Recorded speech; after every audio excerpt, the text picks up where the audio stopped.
अस्सलामुअलैकुम। मेरा नाम राशिद है और अभी हमने क्वेश्चन नंबर 10 करना है। ठीक है, प्रीवियस लेक्चर में मैंने आपको कहा था कि आपने एक क्वेश्चन खुद से करना है।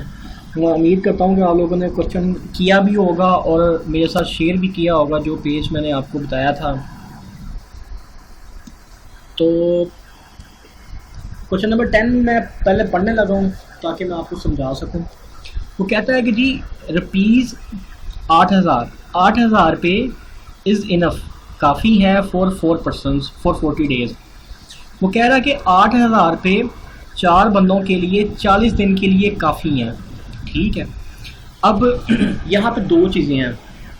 एक चीज़ है 4 बंदे और 40 दिन, ठीक है, और दूसरी बात जो है वो टोटल 8,000 पे है। ठीक है, ये तीन चीज़ें यानी कि मुझे इसमें से मैंने निकाली हैं। 8,000 पे निकाले हैं मैंने कि 8,000 पे का वो जिक्र कर रहा है, साथ में बता रहा है कि 4 लोग हैं और 40 दिन हैं। ठीक है, अगली बात वो क्या करता है, अगली बात वो ये करता है कि for how many days rupees 15,000 will be enough for 5 person. ठीक है, यानी कि 5 बंदों के लिए 15,000 कितने दिनों के लिए जो है वो काबिल इस्तेमाल रहेंगे, यानी वो कितने दिन का इस्तेमाल कर सकते हैं। मालूम हमने क्या करना है, मालूम हमें करना है डेज। क्या मालूम करने हैं,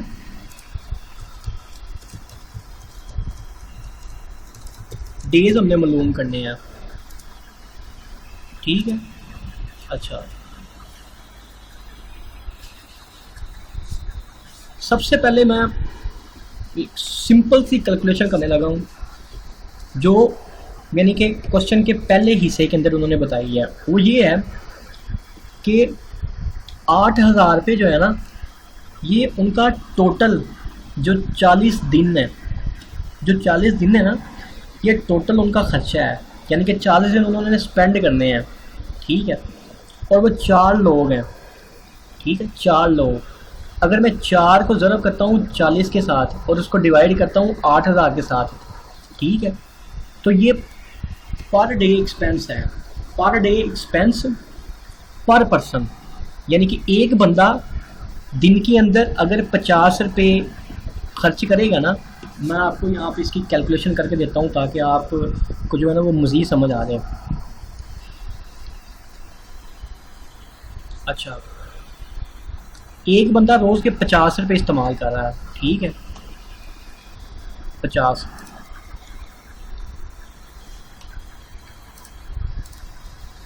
रुपये। ठीक है, बंदे कितने हैं टोटल, बंदे हैं 4। ठीक है,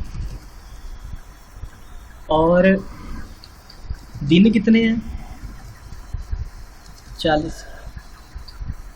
ठीक है, अब देखिए आप, अगर मैं मल्टीप्लाई करूं 50 को ज़रब 4 ज़रब 40, तो ये 8,000 रुपये बनता है। ठीक है, यानी कि मैंने इसी के ज़रिए मैंने जो है ना वो पर पर्सन, ठीक है, पर डे पर पर्सन जो है वो मैंने उनके जो चार्ज हैं, जो वो चार्जेस जो यानी कि उन्होंने इस्तेमाल करना है, चार्जेस मतलब कि उनकी स्पेंडिंग डेली की, ये टी लिखा गया है, ऐसा ना था यहाँ पे। ठीक है, यानी कि ये आपको मेरा ख्याल है अब समझ आ गई होगी, जो मैंने आपको ये इसका ब्रेक डाउन करके यहाँ से मैंने बता दिया है आपको। अच्छा, उसके बाद अगली बात वो क्या है क्वेश्चन के अंदर, अगली बात ये है कि जो वो कहता है कि for how many days 15,000 will be enough for 5 person. ठीक है, 5 पर्सन, वो नेक्स्ट बात कर रहा है 5 लोगों की। तो पर डे एक्सपेंस तो मेरे पास है। ठीक है, पर डे एक्सपेंस मेरे पास है, पर डे एक्सपेंस मैंने निकाल लिया हुआ है। वो क्या है, वो है 50। ठीक है, 50। अब मैं क्या करता हूँ, मैंने कहा कि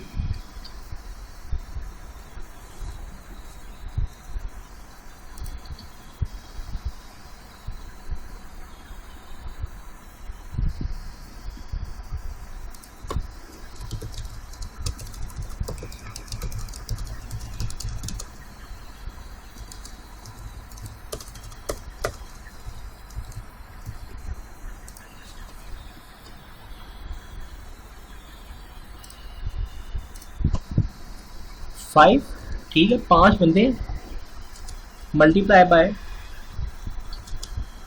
50,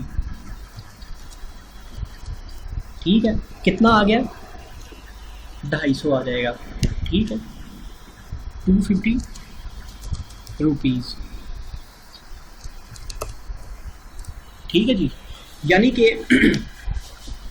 यहाँ पे जो मैंने पर डे कैलकुलेशन की थी उसके हिसाब से जो नई मेरी जो क्वेश्चन के सेकंड पार्ट के अंदर वो कह रहा है कि 5 बंदे हैं, ठीक है, 5 बंदों का खर्चा मैंने निकाल लिया है 250, ठीक है। अब मैंने क्या करना है, मैंने जो मेरा ये वाला फॉर्मूला है ना,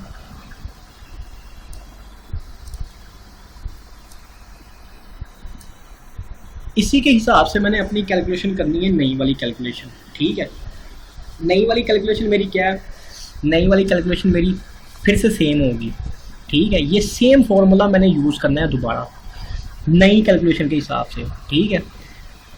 कैसे, मैं आया यहाँ पे, ठीक है, यहाँ पे मैंने क्या लिखा हुआ है 8000, तो जो नई वाली कैलकुलेशन है उसके अंदर उसने कहा हुआ है कि 15000, ठीक है, वही 15000 पे मैंने लिख दिया ऊपर, ठीक है। अब मैंने इसको डिवाइड करना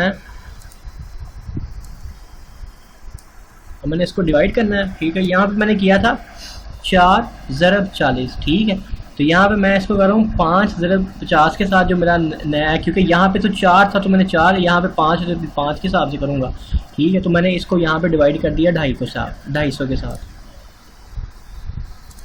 250, ठीक है। अच्छा, अब मैं अगर इसको डिवाइड करता हूँ तो मेरे पास जो आंसर आता है वो आता है 60 डेज़, ठीक है, जो कि मेरा आंसर है, जिसके लिए मैं तब से खप रहा हूँ, ठीक है। 60 डेज़ मेरा आंसर आ गया है। आई थिंक मैंने काफ़ी इसको एक्सप्लेन करने की कोशिश की है, यहाँ से मैंने ये भी वर्किंग करके आपको दिखा दी कि किस तरह से ये चल रहा है।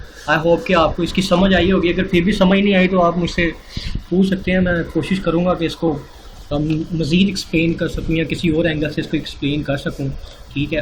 अच्छा, उसके बाद क्वेश्चन नंबर 10 हमारा हो गया।